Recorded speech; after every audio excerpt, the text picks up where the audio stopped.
ಬಂಡೀಪುರ ಹುಲಿ ಸಂರಕ್ಷಿತ ಪ್ರದೇಶಕ್ಕೆ ಬೆಂಕಿ ಬಿದ್ದಂತ ಪ್ರಕರಣಕ್ಕೆ ಸಂಬಂಧಪಟ್ಟ ಹಾಗೆ ಕಾಡು ಬಿಟ್ಟು ನಾಡಿನತ್ತ ಬರ್ತಾ ಇವೆ ವನ್ಯಜೀವಿಗಳು.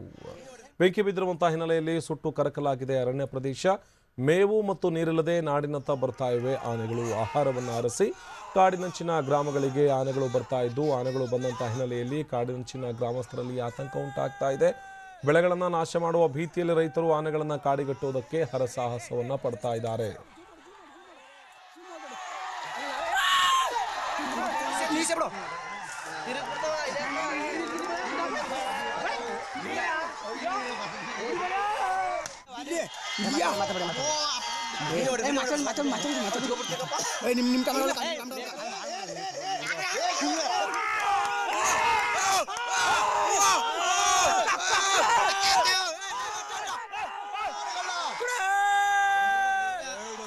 ಇನ್ನು ದೃಶ್ಯದಲ್ಲಿ ನೋಡ್ತಾ ಇದ್ದೀವಿ, ಕಾಡಾನೆಗಳ ಹಿಂಡು ಒಂದು ಕಾಣಿಸ್ಕೊಳ್ತಾ ಇದೆ ಚಾಮರಾಜನಗರದಲ್ಲಿ. ಮೊನ್ನೆಯಷ್ಟೇ ಬಂಡೀಪುರ ಸಂರಕ್ಷಿತ ಅರಣ್ಯ ಪ್ರದೇಶಕ್ಕೆ ಬೆಂಕಿ ಬಿದ್ದಿತ್ತು. ಬೆಂಕಿ ಬಿದ್ದಂಥ ಪರಿಣಾಮವಾಗಿ ಸಾವಿರಾರು ಎಕರೆ ಅರಣ್ಯ ನಾಶವಾಗಿ ಹೋಗಿತ್ತು. ಕುಡಿಯೋದಕ್ಕೆ ನೀರಿಲ್ಲದೆ, ತಿನ್ನೋದಕ್ಕೆ ಮೇವಿಲ್ಲದೆ ಆ ಭಾಗದ ವನ್ಯಜೀವಿಗಳು ಒಂದು ರೀತಿಯಾದಂಥ ಪರದಾಡ್ತಾ ಇದ್ವು.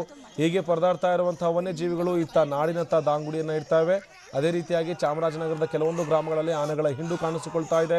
ಆನೆಗಳ ಹಿಂಡು ಕಾಣಿಸಿಕೊಂಡಿರೋದು ಒಂದು ಕಡೆ ಜೀವ ಭಯ ಇದೆ ರೈತರಿಗೆ, ಏನಾಗ್ಬಿಡುತ್ತೋ ಅನ್ನುವಂಥ ಜೀವ ಭಯ ಒಂದು ಕಡೆ. ಆದರೆ ಮತ್ತೊಂದು ಕಡೆ ಎಲ್ಲಿ ಬೆಳೆದಿರುವಂಥ ಬೆಳೆಗಳನ್ನು ನಾಶ ಮಾಡ್ತಾವೋ, ಬೆಳೆಗಳು ನಾಶ ಮಾಡಿ ಅಲ್ಲಿಂದ ತೆರಳ್ತಾವೋ ಅನ್ನುವಂಥ ಭಯ ಒಂದು ಕಡೆ ಕಾಡ್ತಾ ಇದೆ. ಈ ಕಾರಣಕ್ಕಾಗಿಯೇ ಚಾಮರಾಜನಗರ ಸುತ್ತಮುತ್ತಲಿನ ಗ್ರಾಮಸ್ಥರು ಆತಂಕದಲ್ಲೇ ದಿನ ದೂಡುವಂಥ ಪ್ರಮೇಯ ಉಂಟಾಗಿದೆ.